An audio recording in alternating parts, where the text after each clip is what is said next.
If we were on an island and it was like, you got to pick somebody that can help you survive on an island, I would pick me. I'm scrappy.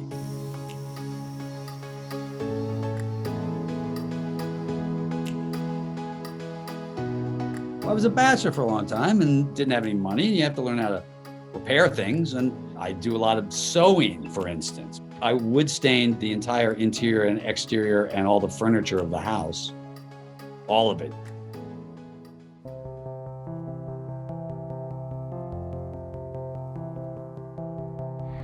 Is anyone out there?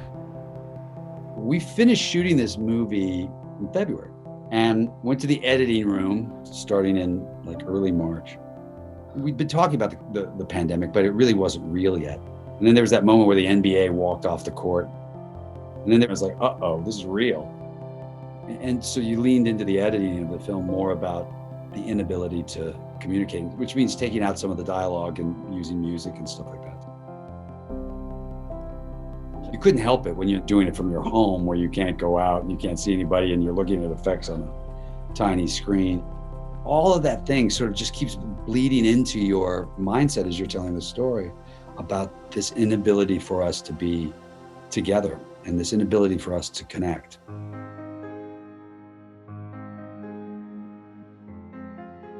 There's no rhyme or reason for who gets to age and who doesn't. So you should live as if you're not going to get to. And then, if you wake up one day and you're old, then you've lived a really full life.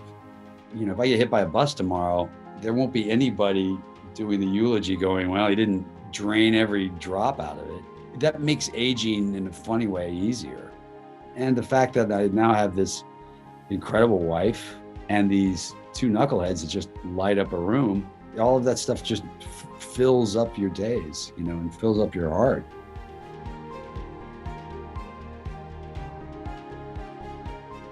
Every year, before we had kids, we wrote each other a letter, and now we write the kids letters and put them away and put dates on them and store them so that they'll have, when they're of an age, they'll have a stack of letters to know where we were at a very given moment in time and what was happening in the world and what was happening in our family and how much we love them. And even in lockdown, we'll still write each other letters probably, once every month or two.